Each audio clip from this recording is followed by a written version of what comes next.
தமிழகம் முழுவதும் மாற்று கட்சியில அதாவது அதிமுக, திமுக மற்றும் இதர கட்சிகள் இருந்து பெருவாரியான மக்கள் நம்மளுடைய தமிழக வெற்றி கழகத்தை நோக்கி சேர்ந்துட்டு இருக்காங்க. இந்த மாதிரியான ஒரு சூழ்நிலையை இதுவரை அதிமுகவோ இல்ல திமுகவோ இதற்கு முன்னால் சந்திச்சதே கிடையாது. இப்பெல்லாம் சொல்றாங்க, இதெல்லாம் மினிஸ்டர் சொல்றாரு, ஒரு துரைமுருகன் சொல்றாரு, நாங்கள் அந்த காலத்தில் புரட்சி தலைவரை பார்த்தோம், அம்மாவை பார்த்தோம். புரட்சி தலைவர் காலத்தில் கூட, அம்மா காலத்தில் கூட திமுக இந்த அளவுக்கு ஒரு அழிவை சந்தித்ததே கிடையாது. புரட்சி தலைவர் காலத்தில் கூட அந்த 13 வருஷம் ஆட்சியில் இல்லாமல் இருந்தாலும் திமுகவில் இப்படி ஒரு அழிவு, அதாவது திமுகவுடைய கிளை கழகம் வரை அனைத்தும் கலைந்தது கிடையவே கிடையாது. இப்ப முற்றிலும் கட்சி கீழே அழிஞ்சுக்கிட்டே வருது. கீழே யார் இருக்கா என்னன்னு தெரியாத அளவுக்கு கட்சியில் இருக்க அனைவரும் மாற்று கட்சியில் இணைந்து கொண்டே இருக்காங்க. திமுகவுக்கு இப்படி ஒரு பேரழிவு இதற்கு முன்னாடி வந்ததே கிடையாது. அதே நேரத்தில் அதிமுக 96 அதிமுகவுக்கு ஒரு மிகப்பெரிய ஒரு நெருக்கடி ஏற்பட்டது. அந்த நெருக்கடியான சூழலில் கூட அம்மாவை நம்பி அனைத்து தொண்டர்களும் இருந்தார்கள். ஆனால் இன்று அப்படி இல்லை.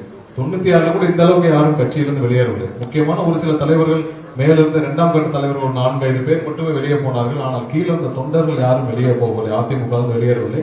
மேலிருந்த ஒரு சில முக்கிய 2ஆம் கட்ட தலைவர்கள் மட்டும் சென்று திமுக வெளியே புதிய கட்சியை ஆரம்பித்தார்கள். ஆனால் இப்பொழுது திமுக, அதிமுக இந்த பெருவாரியான கிளைக்கழகம் வரை ஒன்றியம், நகரம், பகுதி என அனைவரும் கீழே கலைந்து கொண்டே இருக்கிறார்கள். இதற்கு ஒரே ஒரு காரணம், கட்சியை விட்டுவிட்டு கட்சியை விட அவருடைய சொந்த குடும்பம் முக்கியம் என்ற 2 தலைவர்களும் நினைச்ச ஒரு காரணத்தினால்தான் இன்னைக்கு தொண்டர்கள் அவங்க மேல வச்சு நம்பிக்கை போயிடுச்சு. எடப்பாடி என்ன சொல்லிட்டாரு? எடப்பாடியும் அவருடைய மகனும் அவர்களை காப்பாற்றிக் கொள்ள திமுகவோடு இணைந்து ஆட்சி அமைக்க முயற்சி செஞ்சால் எப்படி அந்த தொண்டர்கள் அவங்க நம்பி பயணிப்பாங்க? அதே நேரத்தில் ஸ்டாலினும், அதாவது எந்த கட்சியை எதிர்த்து 2 பேரும் ஆட்சி செஞ்சுட்டு இருந்தாங்களோ, எந்த கட்சியை எதிர்த்து இத்தனை வருஷம் 50 வருஷம் அரசியல் செஞ்சுட்டு இருந்தாங்களோ, அதை தாண்டி 2 பேரும் சேர்ந்து சொந்த அவங்களுடைய சொத்துக்களையும் அவங்களையும் காப்பாற்றிக் கொள்ள இப்படி ஒரு முடிவு, இப்படி ஒரு சுயநலமான முடிவை யாரும் ஏற்றுக்கல மாட்டாங்க. இந்த ஒரே காரணத்துக்காக தான் இன்னைக்கு திமுக தோன்றல் யாரை நோக்கி பயணிப்பாங்க? நாளைக்கு இவர்கள் 2 பேரும் இவங்க 2 பேரை காப்பாற்றுறதுக்கு, இவங்க 2 பேர் சொத்துக்களையும் காப்பாற்றுறதுக்கு 2 பேரும் கேஸ் வராம இவங்க செஞ்ச அனைத்து தப்புகள்ல இருந்து தப்பிக்கிறதுக்கு திமுகவில் எவ்வளவு ஊழல் குற்றச்சாட்டுகள் இருக்கு. இதற்கு முன்னால் அவங்க யாருமே அவங்க யாரும் அவங்க மேல வழக்குகள் பதிவு செய்யவில்லை.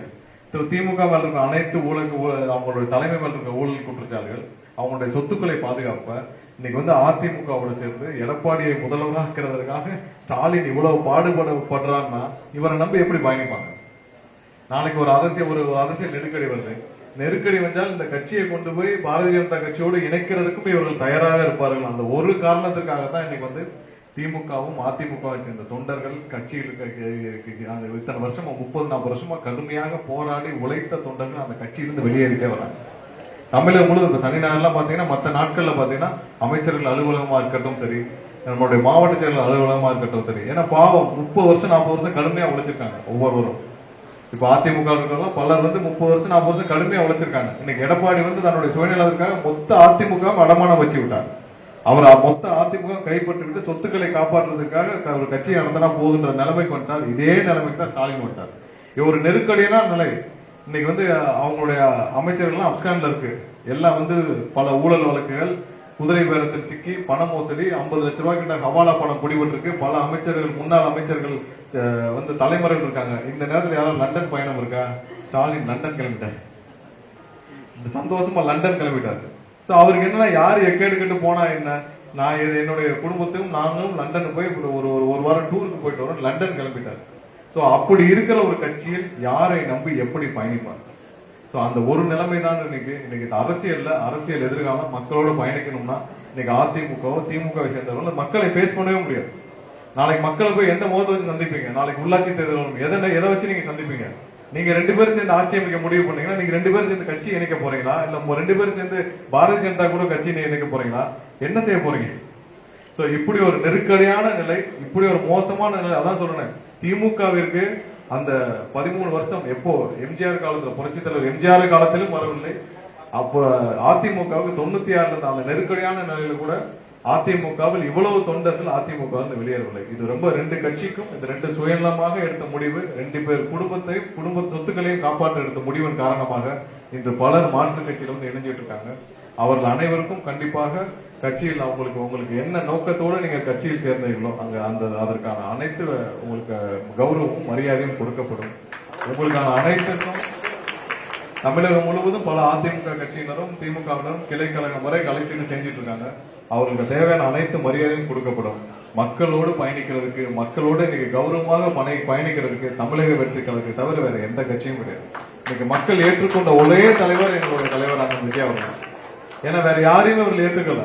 இன்னைக்கு தமிழகத்தில் மக்கள் ஏற்றுக்கொண்ட ஒரே தலைவர் நம்மளுடைய முதல்வர் அண்ணன் விஜய் அவர்கள் தான். வேற யாரையும் தலைவராகவும் நினைக்கல, வேற யாரையும் அவர்களுக்கு மக்களுக்காக 1% உழைக்கும் ஒரு நபராக கூட மக்கள் கருதவில்லை. இனிமேல் அந்த நம்பர் பாலிடிக்ஸ் இதெல்லாம் வராது. மக்களுக்கு உண்மையாக பணியாற்றினால் மக்கள் நம்மளை ஏற்றுக்கொள்வார்கள். அதை நோக்கி தமிழக வெற்றி கழகத்தின் அனைத்து சட்டமன்ற அமைச்சர்கள் அனைவரும் மக்களுக்கான வேலையை மட்டுமே செஞ்சுட்டு இருக்கோம், முதல்வருடைய உத்தரவின் பேர்ல. அதே மாதிரிதான் வர உள்ளாட்சி தேர்தலில் தமிழகம் முழுவதும் நம்மளுடைய தமிழக வெற்றி கழக நிர்வாகிகள் அனைத்து இடங்களிலும் நிற்பார்கள். மக்களுடைய பெருவாரியான ஆதரவோடு வெற்றி பெறுவார்கள். 100% நம்மளுடைய வேட்பாளர் வெற்றி பெறுவார்கள். அடுத்த 5 வருஷம் உள்ளாட்சி அமைப்புகள் முழுவதும் மக்களுக்கு தேவையான அனைத்து பணிகளும் நம்மளுடைய நிர்வாகம் செய்வார்கள். அது எந்த மாற்று கருத்தும் கிடையாது. சோ மக்களுக்கான அனைத்து வேலைகளும் செய்வதற்காக விரைவில் எப்ப வேணாலும் உள்ளாட்சி தேர்தல் வரலாம். அதனால் அனைவரும் தயாராக இருங்கள். நம்ம எந்த இடத்துலயும் மக்கள்கிட்ட போய் நம்ம தவறான ஒரு செயலோ இல்ல லஞ்ச லாவணம் எதுவும் வாங்க போறதில்ல.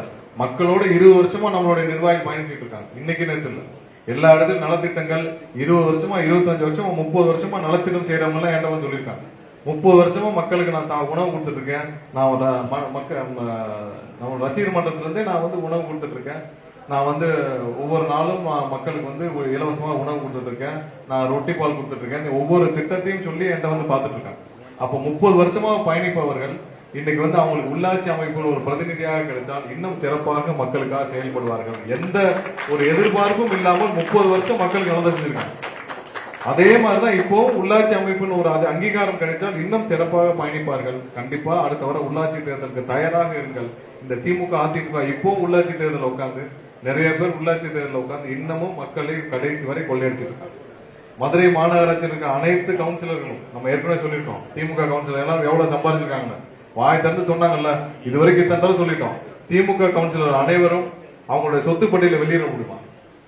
நீங்க எங்க கவுன்சிலர் நிக்கிறதுக்கு முன்னாடி எவ்வளவு சொத்துக்கள் வச்சிருந்தீங்க, இப்ப எத்தனை கோடி சொத்துக்கள் வச்சிருக்கீங்க, சொத்து பட்டியல வெளியிட முடியுமா? மாநகராட்சி கூட்டத்தில் வச்சு கேட்டீங்கல்ல, எங்களை நோக்கி அமைச்சர் இப்படி சொல்லலாமா? நான் சொல்றேன்ல, நீங்கள் சொத்து பட்டியலை வெளியிட முடியுமா? நீங்க கவுன்சிலருக்கு முன்னாடி எவ்வளவு சொத்து வச்சிருக்கீங்க, இப்ப எவ்வளவு சொத்துக்கள் வச்சிருக்கீங்க ஒரு லிஸ்ட் எடுத்து வெளியிடுங்க. எவ்வளவு சம்பாதிச்சு உங்க குடும்பத்தின் பேர்ல எவ்வளவு காம்ப்ளெக்ஸ், எவ்வளவு பில்டிங், எவ்வளவு வீடு, எவ்வளவு வணிக வளாகங்கள் என்னென்ன வச்சிருக்கீங்க சொத்துக்களை மக்களே சொல்றாங்க. இன்னைக்கு ஒவ்வொரு கடைகளும் ரோட்டோர கடைகள் வரைக்கும் இன்னைக்கு திமுக கவுன்சிலர் வசூல் பண்ணிருக்காங்க. ஒவ்வொரு ரோட்டோர கடைகளும் 500 இருந்து 1000 வரைக்கும் வசூல் பண்ணிருக்காங்க. மக்களே அதெல்லாம் யாரும் தராதீர்கள். முதல்வர் சொன்னாரு, யாராவது லஞ்சம் கேட்டால் தராதீங்க. நம்மளுடைய தமிழக முதல்வர் சொல்லியிருக்காரு. அது இன்னும் திமுகவினரும் அதிமுகவினரும் கீழே உட்கார்ந்து கவுன்சிலராக அங்கங்க உள்ளாட்சி அமைப்பு உட்கார்ந்து மக்களை கொள்ளையடிச்சிட்டு இருக்காங்க. விரைவில் எப்ப வேணாலும் உள்ளாட்சி தேர்தல் வரும். அனைவரும் தயாராக இருங்கள். மக்களுக்கான சேவை செய்ய ஒரு அங்கீகாரத்தோடு போய் செய்வோம். இனி வர தமிழகத்திற்கு எதிர்காலமா இருக்கும் அண்ணன் விஜய் அவர்களின் ஆட்சிக்கு உறுதுணையாக இருந்து மக்களுக்கு தேவையான அனைத்தையும் செய்வோம். இங்க மாற்றுக் கட்சியிலிருந்து இணை வந்த உங்கள் அனைவருக்கும் மீண்டும் என்னுடைய நன்றியும் உங்கள் வாழ்த்துக்களையும் தெரிவிச்சுக்கிறேன். உங்களுக்கான அனைத்து அங்கீகாரம் இருக்கும். கண்டிப்பாக மக்களுடன் பயணிக்க உங்களுக்கான அனைத்து அங்கீகாரம் கண்டிப்பாக இருக்கும் என்பதை தெரிவித்துக் கொண்டு உங்கள் அனைவருக்கும் வாழ்த்து தெரிவிச்சுட்டு விடைபெறுகிறேன். நன்றி.